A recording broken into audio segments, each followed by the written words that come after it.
ini, sabar mengulang penjelasan pada anak. Ini yang ngasih tahu bukan aku, ini langsung Rasulullah SAW yang berkata ya. Jadi Imam Tirmizi meriwayatkan dari Anas radhiyallahu anhu bahwasanya dia berkata, Rasulullah sering mengulang-ulang perkataan beliau sebanyak 3 kali. Ya, hal itu dimaksudkan agar setiap perkataan yang beliau paparkan dapat dipahami. Nah, itu. Ya, tentu Rasulullah biasanya menyampaikannya kan tentang ayat-ayat ya ke sahabat-sahabat. Ayat-ayat Quran saja redaksinya sudah bahasa Arab. Itu sahabat-sahabat bahasa Arab. Yang sama-sama bahasa Arab aja 3 kali tuh dikasih tahu. Apalagi anak kita yang bahasa ibunya bahasa Indonesia. Itu pasti harus lebih dari 3 kali. Dan kalau nanti belajar tentang kenapa harus diulang-ulang ini ya, tentang otak tadi, di mana otak kita ini tadi ya, ini harus ada pengulangan supaya makin tebal. Bahkan mengulangnya kalau bisa bervariasi supaya makin bertumpuk kayak gini. Otak semakin bertumpuk gini sambungannya, inilah otak pintar dan cerdas. Sekilas kelihatannya ribet ya. Iya, otak tuh kerjanya ribet memang. Jadi kalau ada bunda bilang, aduh aku semakin ribet, itu sebetulnya semakin cerdas. Jadi bersyukur dulu ya bunda ya. Betul juga loh bunda, kalau misalnya kalau kurang cerdas pasti lelak, diajak ngomong haho. Kan begitu berarti kan. kurang ribet tuh otaknya. Otaknya kurang ribet. Kurang banyak sambungannya kan? Iya betul. Jadi inilah tadi pentingnya penjelasan ya. Terus juga Rasulullah ya, ajarkan ilmu sesuai dengan kondisi pengetahuan anak dan apa yang mereka sukai. Rasulullah SAW bersabda, katakanlah pada manusia, ya ini bukan hanya anak ya, pada manusia, sesuai dengan apa yang mereka ketahui dan sukai. Serta tinggalkanlah apa yang tidak mereka ketahui dan tidak mereka sukai. Nah sekarang yang mereka tahu ya apa-apa digital, apa-apa gadget, dan memang mereka suka. Ya sudah pakai cara itulah. Karena Rasulullah ya bersabda bahwa kalau kita memaksakan pakai cara lama, cara kita dulu, maka ini yang dikhawatirkan. Apakah kamu ingin Allah dan Rasulnya didustakan?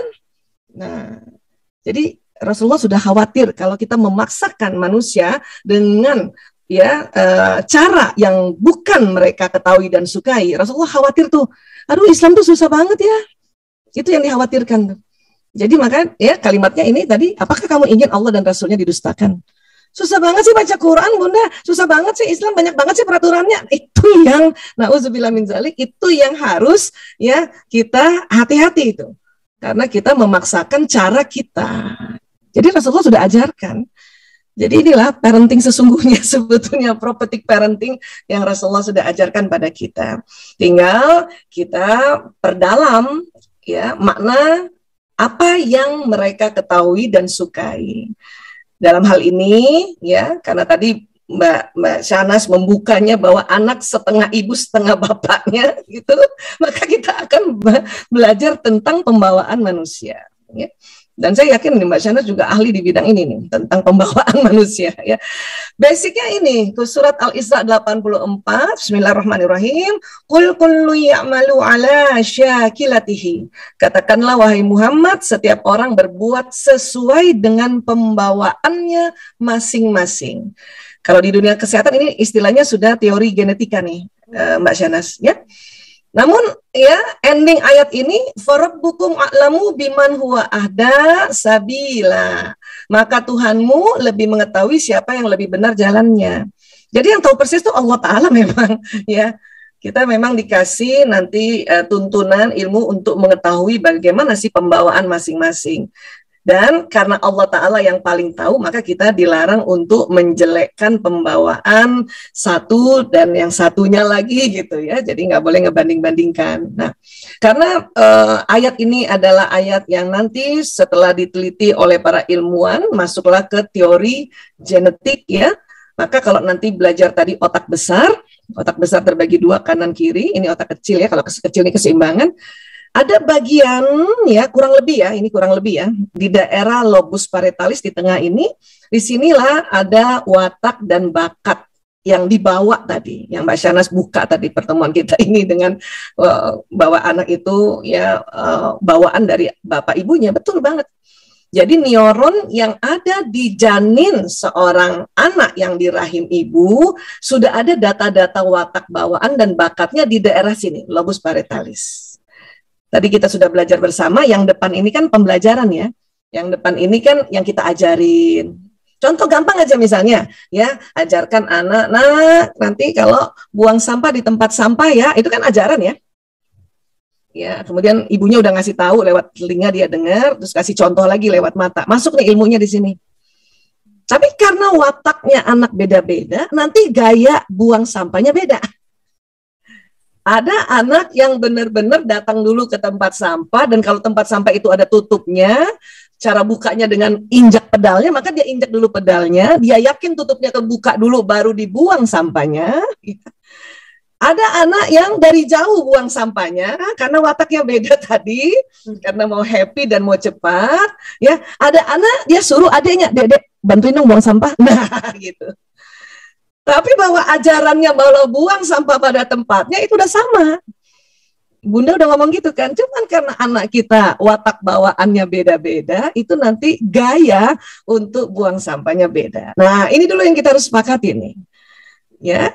Nanti semua ajaran orang tua kan sama di sini nih.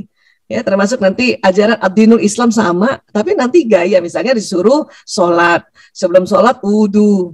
Ya, nanti gaya wudunya ya, walaupun nanti patokan wudu ada di sini, ya, nanti sesuai watak beda-beda tuh. Ada anak yang harus pakai sendal gitu. Ada anak nggak usah pakai sendal, yakin aja di situ bersih gitu, misalnya ke kamar mandi gitu. Ya, ada anak yang selalu harus ya dia meyakini airnya itu mengalir dulu. Ada anak yang dari ember, pokoknya pakai centong karena dia belajar juga. Kalau airnya nggak mengalir, ada centongnya nggak apa-apa juga. Nah, disinilah nanti berinteraksi antara watak bawaan, bakat, dan pembelajaran. Jadi di otak kita akan begini interaksinya. Nanti ada lagi otak emosi nih yang di dalam ini Mbak Syahnas nih, yang elips nih otak emosi. Ini nanti dipengaruhi oleh watak emosi itu. Makanya watak ini kadang ada pembagian watak temperamen ya, yang seperti sering kita dengarkan ya, istilah sanguinis, koleris, melankolis, flekmatis, itu jenis watak yang nanti berkaitan sama emosi di sini dan menjadi temperamen ya. Nah, bakat, kalau bakat sampai detik ini diketahui setiap orang ada sekitar 8 sampai 9 jenis bakat. Dan ada di sini semua, udah ada di kepala nih. Kalau mau dipegang, coba pegang dulu kepalanya bagian lobus parietalis. Nah, di situ. Situ ada bakat kita loh, ya Allah. Nah, cuman belum semuanya terakses dengan maksimal. Neuron-neuron yang di sini. Karena ya ternyata kalau bakat, istilah sekarang namanya multiple intelligence. Ya, kecerdasan ganda, itu bahasa awamnya bakat. Memang ada 8 dan 9, tapi nggak semua 9-9-nya neuron di sini sama banyak, nggak semuanya. Itulah penting ada tes bakat untuk melihat ya prioritas urutan 1, 2, 3, 4, 5, 6, 7, 8 gitu. Ya. Ada orang sudah punya bakat di sini gitu. Ya, katakanlah saya punya bakat di sini, tapi waktu SD, malumlah SD generasi X dulu, ya, ekskulnya belum banyak, maka ada bakat di sini tidak terstimulasi oleh ekskul kah atau oleh ajaran-ajaran orang tua. Tapi nanti setelah udah gede, diajak karaokean sama temen, pas dia nyanyi, kok gue bisa juga nyanyi ya gitu. Makanya ada istilah, wah lo punya bakat terpendam ternyata ya kan gitu. Itu maknanya ini, neuron-neuronnya terpendam di sini, belum terakses. Ya. Nah sekarang sekolah bagus, Masya Allah, salah satunya saya tahu juga Alaska, ya di mana ekskulnya banyak, itu salah satu teknik untuk menstimulasi ya neuron-neuron bakat yang ada pada anak-anak kita gitu. Nah itu yang disebut minat. Jadi bakat bawaan, minat itu ya adalah usaha-usaha kita untuk menstimulasinya. Ya, nah ini. Kalau bagian otak lain mungkin hari ini kita nggak bisa pelajari karena cukup ya panjang kalau cerita otak. Tapi ini dulu yang kita fokuskan. Ya, nah. Kemudian ini nih tadi nih saya terkejut juga tadi Mbak Syahnas ngomong langsung. Ini anak itu separuh ibu separuh bapak, bener. Karena watak itu diturunkan melalui gen, ini kromosom ini. Jadi kalau kita pernah belajar biologi, kromosom seks perempuan XX, laki-laki XY. Bentukannya kayak gini Mbak Syahnas sebetulnya. Ini diperbesar dengan mikroskop elektron ya. Nah, karena perempuan X ada 2 gini, makanya disebut XX. Nah, kalau laki-laki bentuknya ini, X ini sama yang kayak gini nih. Ya. Kata para ahli, ini kasih nama apa ya? Yang lain bilang udah kasih nama Y aja, walaupun nggak Y banget sih, gitu. Karena kan habis X Y gitu ya. Ya begini nih laki-laki nih X Y begini. Di dalamnya ada apa? Di dalamnya ada namanya benang-benang kromatid yang di sinilah ada DNA, ada gen. Dia membawa ya informasi biologis atau bentuk mata, bentuk wajah, dagu, hidung, semuanya lah ya, termasuk watak seperti itu. Tapi Mbak Shahnaz, setiap kromosom yang ada di kita, misalnya ada di saya atau ada di Mbak Shahnaz, itu isinya pesan ya, pesan informasi biologis dan pesan watak dari ayah ibu kita dan kakek nenek 7 tingkat ke atas. Jadi 7 leluhur.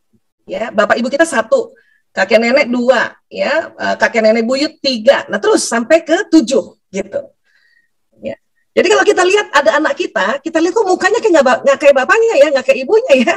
Terus nggak kayak kakek neneknya dari bapak, nggak kayak kakek nenek dari ibu ya. Coba ya, punya nggak foto kakek nenek yang urutan ke-6 di atas? Atau leluhur ke-6?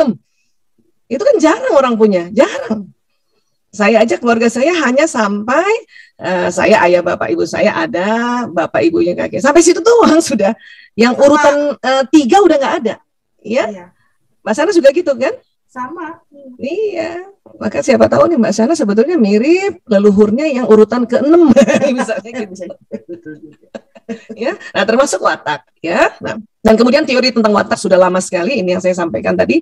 Hippocrates, bayangin lahirnya itu hidupnya 300 tahun sebelum Masehi, sebelum Nabi Isa alaihissalam lahir, mengembangkan teori tentang temperamen. Memang orang banyak gitu ya, berbeda-beda, tapi dia melihat kok ada klasifikasi yang hampir mirip, 4 jenis gitu, ya 4 jenis besar. Itulah muncul ada istilah koleris, melankolis, sanguinis, plekmatis ya. Mbak Shahnaz juga mempelajari ini. Ya, itu udah lama banget loh istilah itu, Mbak. 300 tahun sebelum Masehi. Ya.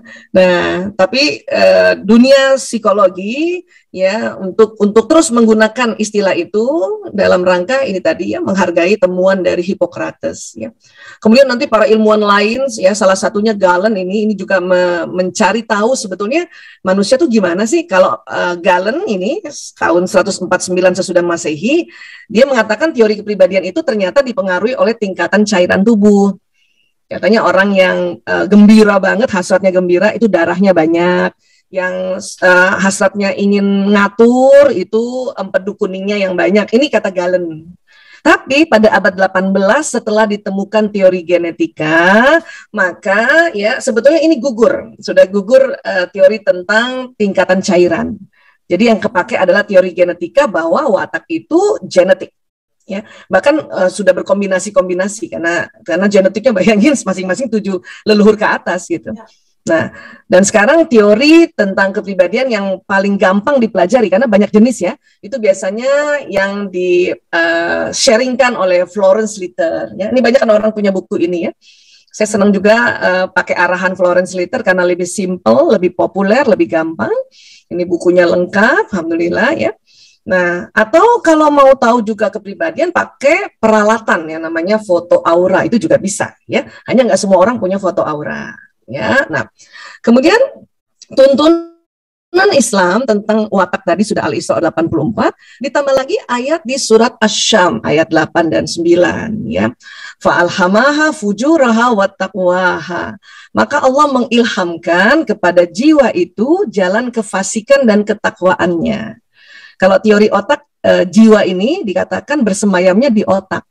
Teori otak ya, neuroscience ya. Nah tadi kan otak kita sudah ubek tadi.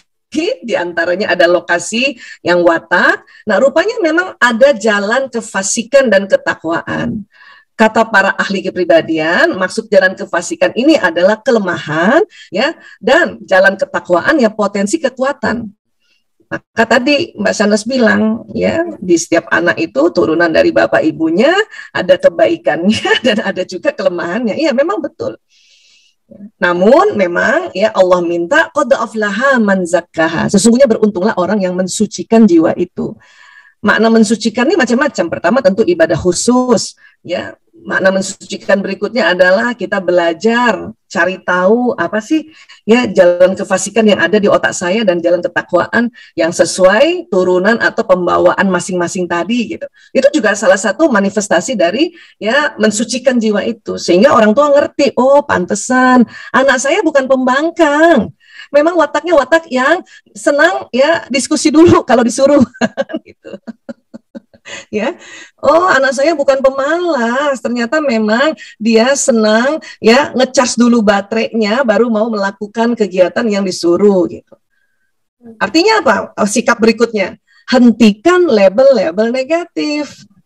Ya, lebih baik kita belajar jenis wataknya. Ya, dan karena di otak sudah ada data-data kekuatan dan kelemahan watak, sebaiknya yang disebut-sebut kekuatannya. Oh, supaya yang kesambung kekuatan. Katakanlah orang koleris ya kan, Mbak Shanas tahu persis tuh orang koleris kan hasratnya mengatur, Kekuatannya dia pandai mengorganize, pandai mengatur. Tapi kelemahannya bosi kan orang koleris kan? Oh banget. Nah, maka bosi itu udah ada di otaknya. Kita hindari untuk ini anak nih bosi banget ya. Ini anak nih oh gitu. Karena pas dia dengar kalimat bosi, udah ada di otaknya tersambung nanti neuronnya. Maka itu yang kelemahannya yang makin jadi gitu. Okay. Lebih baik sebut anakku itu memang ya orang yang pandai mengatur, pandai mengorganize, tegas, nah gitu. Karena ada potensi jalan ketakwaan, itu yang disebut-sebut gitu. Termasuk nanti watak lain ya, kita lihat sedikit nanti watak ya. Nah, kemudian karakter. Nah, karena banyak juga orang masih belum bisa membedakan mana watak mana karakter. Nah, karakter ini ya salah satu ahli bahasa namanya Mr. Wine mengungkapkan bahwa kata karakter berasal dari bahasa Yunani ya, dari karaso.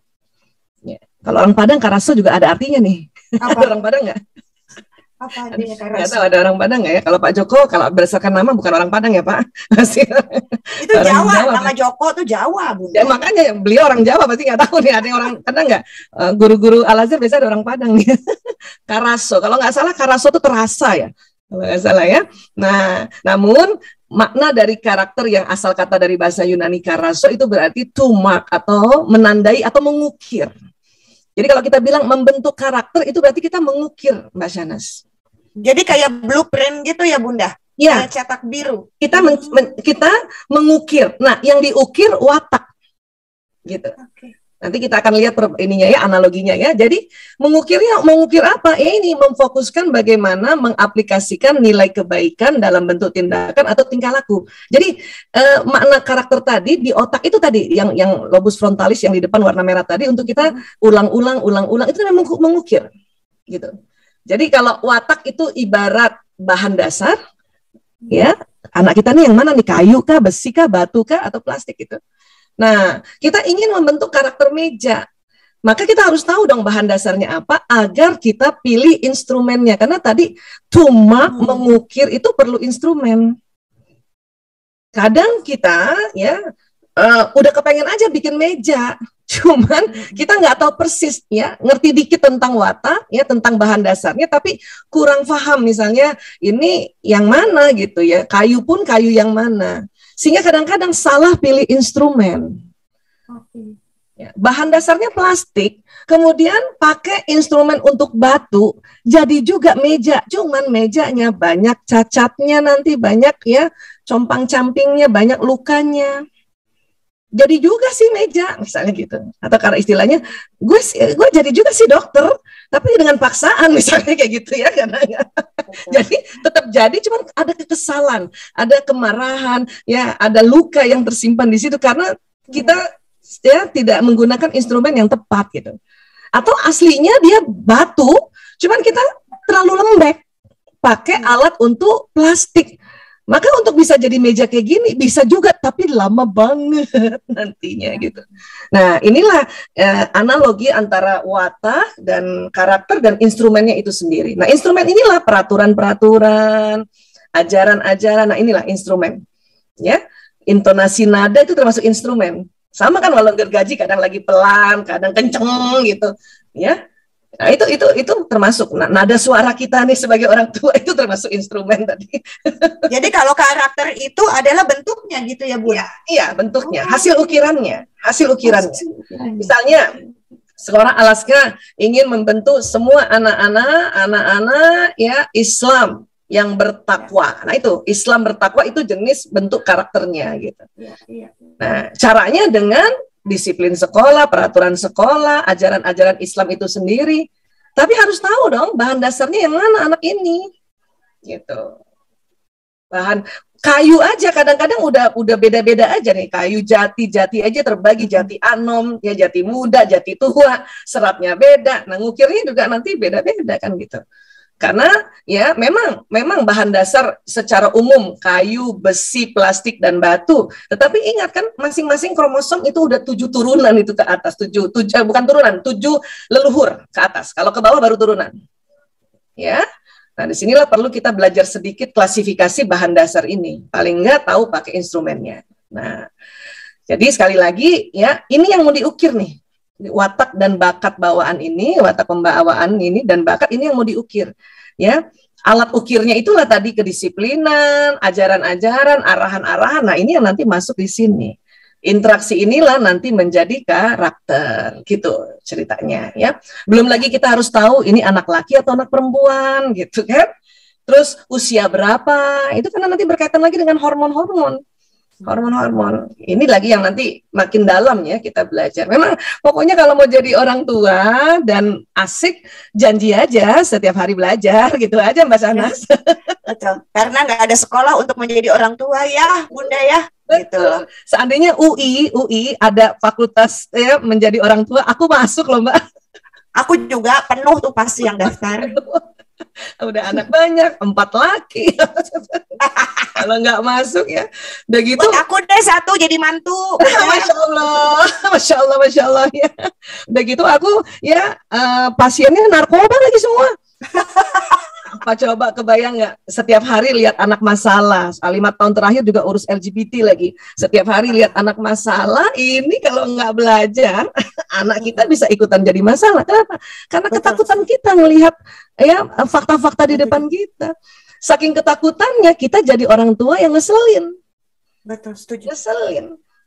Malah anak-anak yang tadinya watak pembawaannya dan bakatnya ini banyak yang bagus nggak terakses. Yang kita omongin yang jelek-jelek, maka ini yang muncul yang jelek-jelek. Selesai namanya itu. Walaupun kalaupun sudah terjadi penyimpangan masih bisa juga ditolong, tetapi kan lebih baik kita pencegahan kan gitu. Ya, saya saksi sejarah juga sudah 24 tahun melihat orang-orang yang sempat menyimpang juga bisa bangkit lagi. Kenapa? Karena tempat untuk memberikan pembelajaran luas banget ini, Mbak. Luas banget. Oke lah, misalnya agak rusak karena ajaran-ajaran ya tentang masalah hidupnya di dunia adiksi ya. Paling mungkin segini gitu ya. Kan masih ada yang lain. Yang tadi sambungan neuronnya belum disambung. Disitulah hope. Disitulah harapan untuk tetap kita mau ya membetulkan seseorang gitu.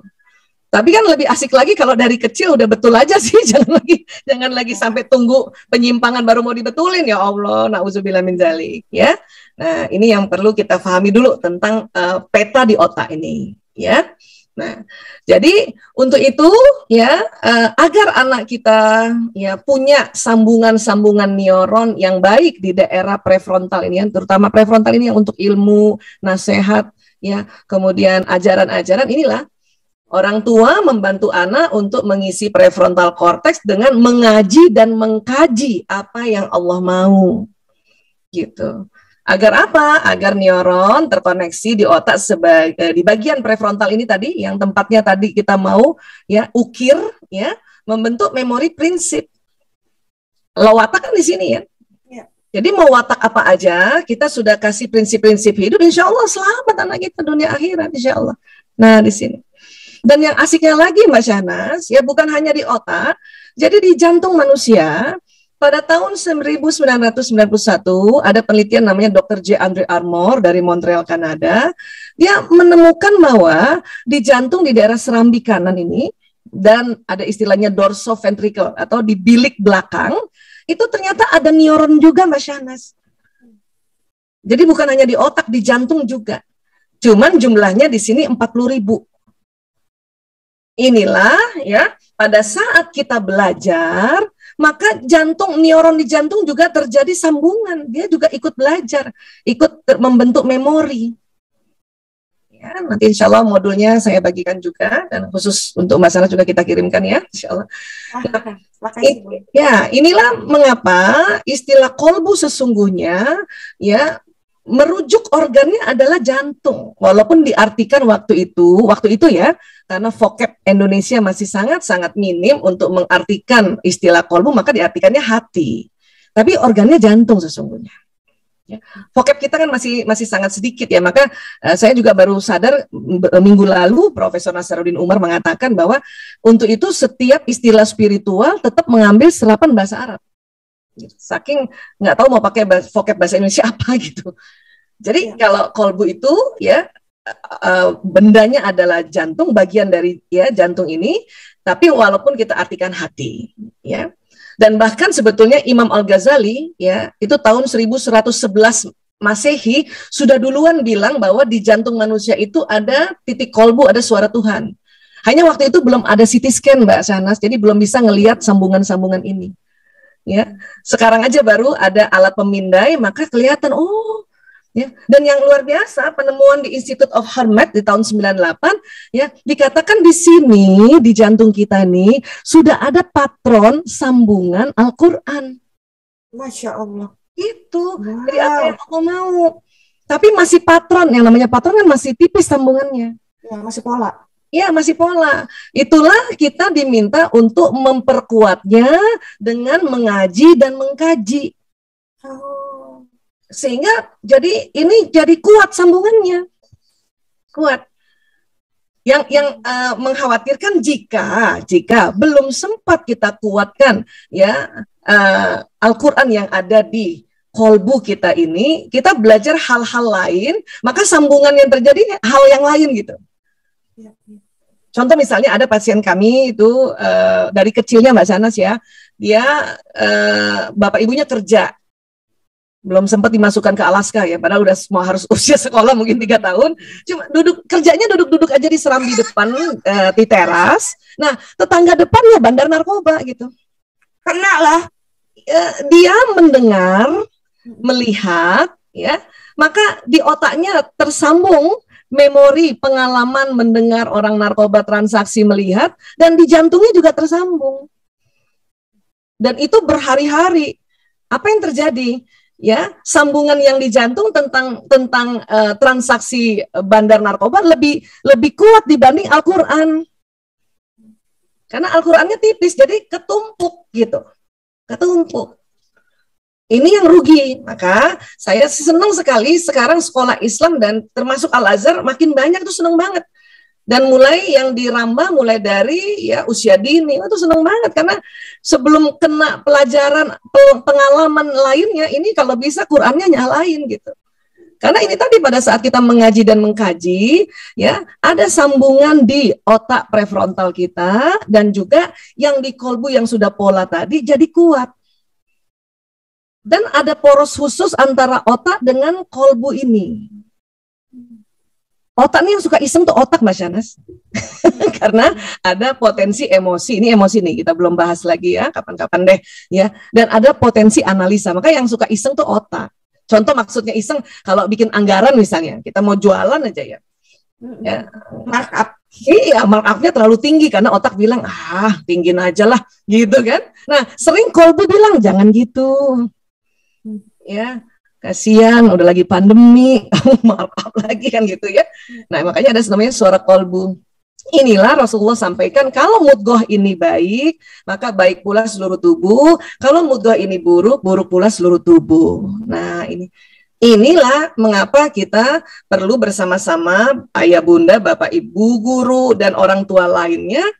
Ini tadi, mengukir karakter tadi ini. ya, dengan ya tuntunan kehidupan kita gitu, dan kita keluarga muslim ya, ad-dinul Islam itu lewat Al-Qur'an, lewat hadis ya, sirah Rasul, makanya kita sampaikan anak-anak waktu kecilnya sudah tersambung, udah besar nanti dia dapat lagi sendiri dari mendengarkan dari orang-orang tua lainnya. Kan memang ayahku satu, ibuku satu, orang tuaku 1000, Mbak Shanas. Itu kata Emma Ainun Najib. Ya, jadi bervariasi. Ini yang akan membuat ananda kita terbentuk karakternya. Tapi sekali lagi watak harus ditahu, ya. Nah, karena watak ada di sini, ya, dia jalan di badan kita. Lewat mana? Sistem saraf. Sistem saraf ini kayak kabel listrik. Maka jangan heran, ya, kita lihat orang aja udah tahu, oh wataknya ini nih. Oh wataknya jenisnya ini nih. Bahkan ya tarikan wajah, sudut bibir, sudut mata itu juga dipengaruhi oleh watak yang ada di parietalis tadi. Cara dia berjalan, sikap duduk, dia berdiri, cara pilih baju itu juga termasuk nanti dipengaruhi juga watak yang ada di parietalis karena dia jalan ke sistem saraf ini, ya. Nah, sekarang berikutnya adalah kita kenali nih jenis watak nih, belajar sedikit, habis itu kita perdalam lewat diskusi ya Mbak Shanas ya. Iya, siap. Watak kalau 3 besarnya kan ini, introvert, ekstrovert, dan ambivert. Ya, ambivert itu separuh-separuh, separuh introvert, separuh ekstrovert. Kalau ditanya mana yang paling bagus, nggak ada, semuanya bagus. Semua ada jalan ketakwaan, tapi juga semua ada jalan kefasikan, ya. Nah, ciri khasnya apa? Pokoknya ciri khas paling khas adalah introvert ya lebih memilih bekerja sendiri atau di dalam ruangan, itu introvert. Kalau ekstrovert ciri khasnya senang ketemu orang, apalagi orang baru dan di luar ruangan. Nah, itu ciri khas ekstrovert. Kalau ambivert separuh-separuh.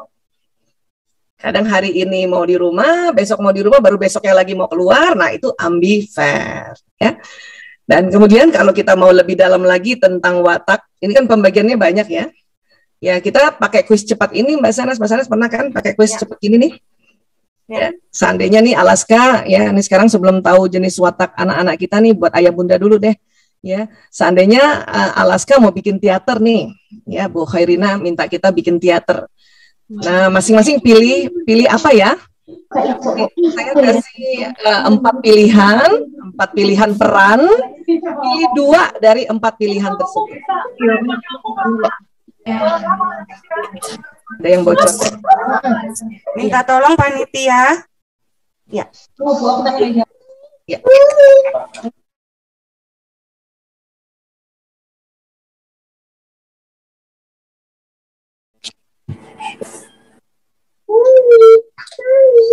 Ya, 1, 2, 3. Ya. Jadi ada 4 peran, mau jadi penonton kah, penulis skenario kah, sutradara atau pemainnya? Yang mana? Ayo, pilih 2 di antara 4 pilihan ini. Ya.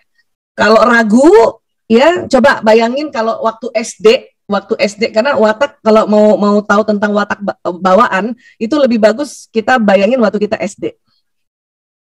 Ini kalau SD nih, waktu SD Mas Shanas disuruh diajak main pentas teater, pilih mana Mbak? Mau jadi penonton, penulis skenario, sutradara, atau artis? Kalau sekarang artis ya. Aku sutradara. Sutradara ya. Oke, pilihan kedua? Masih aku? Ya, Mbak Shanas. Oke, jadi pelakunya. Ya, jadi pemainnya ya. Ya, jadi pemainnya. Ya, jadi ya oke. Nah, tadi kenapa pilihannya suruh 2? Karena tadi setiap orang watak bawaannya 2 jenis yang dominannya. Jadi tadi Mbak Shanas pilih sutradara dan artis ya. Nah, mungkin ada juga yang pilih penonton dengan penulis skenario, sok atuh ya. Ada yang pilih penonton sama artis, ya Bapak juga ya. Ibu Juliana sutradara dan artis. Oh, sama dong sama aku. Iya. Bagus ya. Nah sekarang ya ini semua perannya penting semua ya, karena teater ini dibikin supaya ada yang nonton, makanya jangan merasa aduh kalau pilih penonton jelek ya, enggak. Pokoknya pilihnya ya ini nih kuis cepat watak, kuncinya adalah pilih spontan. Kalau masih ragu, ingat kalau kita waktu SD, waktu umur lebih muda diadakan teater, pilih lebih mana? Karena kalau ragu tuh biasanya kadang-kadang karena pengaruh pembelajaran ya. Nah sekarang kalau tadi pilih penonton, ini yang sering dikategorikan jenis flekmatis. Orangnya hasratnya damai, Mbak. ya, dan ciri khasnya pengamat. Nah ini kalau tadi pilih penonton, ya. Terus kalau pilih penulis skenario, itu yang dikategorikan istilahnya melankolis, hasratnya sempurna, ingin mengerjakan apa-apa dengan benar, dengan detail, ya, dengan perfect lah ya, dan ciri khasnya pemikir. Ya. Nah, kalau pilih sutradara seperti Mbak Shahnaz tadi, ini yang dikategorikan koleris. Hasratnya banget, seneng ngatur dan memang senang kerja, pelaku, ya, doer kan dia. Kalau melankolis kan thinker, kan. Nah, terus tadi pilih juga artis, ya. Ini yang kategorinya sanguinis, hasratnya gembira dan ciri khasnya the talker, pembicara, ya. Nah, kalau tadi seperti Mbak Shahnaz dan Bu Yuli tadi ya, ada contohnya ya, pilih sutradara dan artis. Atau tadi seandainya Bapak Ibu ada yang pilih artis dan sutradara, ya, ini kemungkinan besar inilah yang dikategorikan sebagai ekstrovert, gitu, ya, ekstrovert. Mbak Shahnaz kalau di rumah terus bisa sakit kepala ya Mbak? Iya betul. Betul ya, harus banyak ketemu orang dan ketemu orang baru lebih asik lagi gitu, dan senang bekerja teamwork. Energinya bisa dapat dengan ketemu orang banyak kan gitu. Ini ekstrovert ya. Sebelum lanjut, ini tes kuis cepat ini akuratnya memang tidak tinggi. Dia hanya 80-85%. Namanya juga kuis cepat. Yang akurasinya tinggi. Udah oke itu. Ya, tapi tinggi juga gitu ya. Yang 90%, 95%, nah itu harus datang ke psikolog. Iya. Karena ini ranah teman psikolog kan ya. Nah, kalau tadi ada ayah bunda pilih yang penonton dan penulis skenario atau penulis skenario dan penonton, ini yang introvert. Pengamat dan pemikir atau pemikir dan pengamat. Hasratnya sempurna dan damai dan sempurna ya. Tapi kalau tadi ada yang saya mau pilih artis dan penonton tadi ya, atau kebalikannya penonton dulu artis. Nah, ini yang disebut ambivert. Separuh ekstrovert, separuh introvert. Ya. Atau tadi saya pilih sutradara dan penulis skenario misalnya. Ini juga ambivert. Ya, ambivert. Nah, ini ya mempelajari watak yang sangat sederhana ini udah akan bikin tenang seorang ya ibu atau ayah atau guru. Oh ya, ternyata muridku ini ekstrovert, makanya hasratnya selalu mau ngatur dan gembira. Ya, dia selalu pekerja dan juga pembicara. Maka arahkan pekerjaan-pekerjaan yang masuk di hasrat ini gitu. Sama kayak begini ya Bunda. Ya kalau dia ikan ya tempatnya ya di kolam, jangan suruh manjat pohon gitu ya. Betul ya Bunda. Banget. Iya, karena watak ini kan tadi kan fitrah kan, dia genetik kan bawaan ya. Nah kalau ada bunda atau ada ibu yang anaknya yang watak introvert, pemikir dan pengamat, ya nggak usah bingung atau nggak usah merasa aduh ini pasti nanti nggak ada temennya nih. Ya, memang mereka cara bertemannya tidak seperti orang ekstrovert yang ketemu orang baru. Nah, anak introvert cara bertemannya lewat media. Oke, betul. Ya kan? Ya, dia di kamar berteman loh sampai seluruh dunia lewat permainan online. Betul. Itu berteman. Betul. Ya. Dan orang introvert punya teman memang nggak banyak tapi sangat akrab. Kalau ekstrovert memang banyak temannya, banyak. Ya Mbak Shahnaz tuh banyak temennya, bahkan mungkin Mbak Shahnaz nggak kenal atau orang kenal. Betul. Ya, nah kalau ambivert ini yang separuh ini yang kadang-kadang sesuai mood dia, sesuai mood ini, ya. Nah gitu ya. Kakak-kakaknya Mbak Shahnaz, Mbak siapa ya yang koleris melankolis? Mbak Ica koleris melankolis ya. Ya, hasrat ngatur juga tapi perfect ya. Iya, atau melankolisnya duluan? Pokoknya bikin ngap lah gitu. Pokoknya jadi ngap lah, jadi adiknya begitulah. Biasanya watak yang perpaduan sutradara dan penulis skenario itu dia memang orientasinya orientasi target. Oh gitu. Task oriented juga. Oh gitu. Ya. Kalau nggak sempurna dikulik terus sampai orang kejedot-jedot. Iya betul. Ini yang biasanya watak koleris melankolis atau melankolis koleris, memang sekelilingnya agak berat ini. Ngap. Iya, ngap tadi istilahnya ya. Nah, begitu juga nanti Bunda yang punya anak koleris melankolis atau melankolis koleris ya. Itu seperti itu karena memang hasrat mengatur dan sempurna ya. Tapi sekali lagi nggak ada yang jelek, semua punya kekuatan dan kelemahan. Termasuk juga misalnya ada yang sanguinis flekmatis atau flekmatis sanguinis. Kalau ini ya orientasi hubungan ini. Watak yang ini sanguin flekmatis flekmatis sanguinis. Jadi kalau misalnya ya sutradara penulis skenario atau koleris melankolis koleris ini orientasi target, kalau ini hubungan, ini nggak boleh sampai pecah hubungan pertemanan nih kalau watak yang ini nih. Gitu. Kadang-kadang watak sanguinis flekmatis sanguinis ya dia nggak punya uang tuh di dompet tapi bisa pergi jalan-jalan karena banyak temennya. Iya, ini iya. Ya kalau ini. Nah, kalau ekstrovert atas ini kayak ya Mbak Syahnas, ini pemimpin sejati memang. Ini jangan jadi anak buah kalau ini ekstrovert. Oh, iya benar. Nggak bisa jadi anak buah dia. Nggak bisa diem soalnya. Iya betul. Ada idenya dan selalu mau diatur, ya. Baru ngatur sedikit, ada tambah lagi idenya. Maka harus punya teamwork yang punya watak seperti di bawah gini. Jadi ini yang kita pelajari sehingga orang tua ya berdasarkan judul tadi bahwa ya kita kok berharap anak begini tapi ternyata nggak begini, ini karena basicnya ini gitu, basicnya ini ya. Nah kemudian kombinasi watak itu ya sebelumnya gini ya, kombinasi watak yang watak bawaan ya, bawah dengan bawah, atas dengan atas bawah yang sejajar. Kalau tadi ada yang pilihnya gini, aku pilihan pertama sutradara, pilihan keduanya penonton. Itu kan bersilang gini ya. Betul, nah, betul. Itu berarti waktu memilih itu terpengaruh pembelajaran. Jadi ada satu watak bawaan, satu watak pembelajaran. Karena kalau watak bawaan kombinasinya itu ya selalu ya bawah dengan bawah, atas dengan atas bawah yang sejajar gitu. Bisa jadi tadi sebetulnya yang pilih sutradara, kemudian pilih penonton karena udah sering ikut taklim, jadi selalu mau juga damai kan gitu. Jadi ada pengaruh pembelajaran atau suaminya, ya.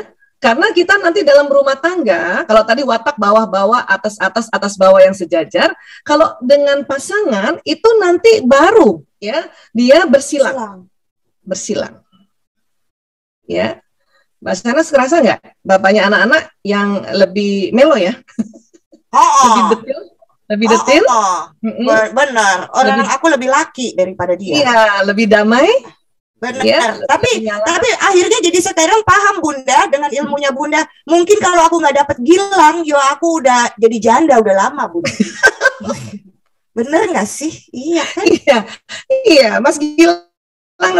Ini kan watak yang inilah soulmate namanya, belahan jiwa. Punten ya, ini mengandai-ngandai ya, mengandai-ngandai. Kalaupun nggak sama Mas Gilang, akan dapat juga watak yang sama dengan Mas Gilang, walaupun casingnya beda. Oh iya, soalnya aku nyarinya yang begitu ya. Iya. Karena kan watak bawaan itu kan sudah ada di otak ya, sudah ada di dalam otak kita yang di bagian paretalis tadi ya, itu secara vibrasi dia mencari lawannya gitu. Oh, paham.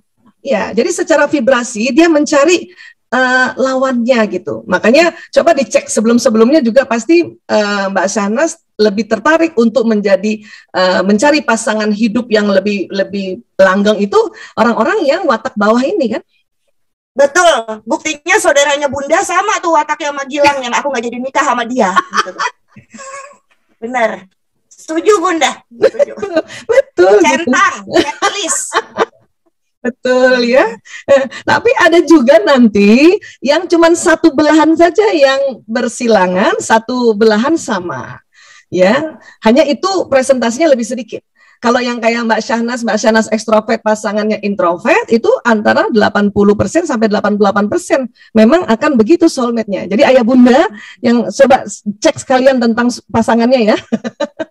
Cek tentang pasangannya, Ya, kalau memang yang udah bertolak belakang begitu ya sudah itu masuk yang kategori 80 sampai 88% ya. Nah, kemudian ada juga kombinasi antara 15-20%, misalnya ya istrinya yang bawah gitu ya, plekmatis melankolis gitu. Suaminya melankolis koleris. Jadi ada watak satu yang sama, ya, ada satu watak yang soulmate-nya kayak gitu. Tapi itu cuman 20%-an gitu. Jarang sekali, hanya 1% suami istri yang wataknya sama, plek, plek, plek, plek sama. Itu biasanya karena dipaksa kawin, bukan cari sendiri. Bukan cari sendiri gitu. Benar. Iya, betul. Dipaksa kawin, ya. Ya, atau kegerebek sama Hansip, kudu kawin, ya benar. Ya, jadi cuma 1% yang sama persis. Karena apa? Karena yang namanya soulmate itu memang harus berbeda. Karena disitulah nanti akan menjadi belahan jiwa, saling mendukung, saling mensupport. Ya, nah, jadi kurang lebih ini dulu.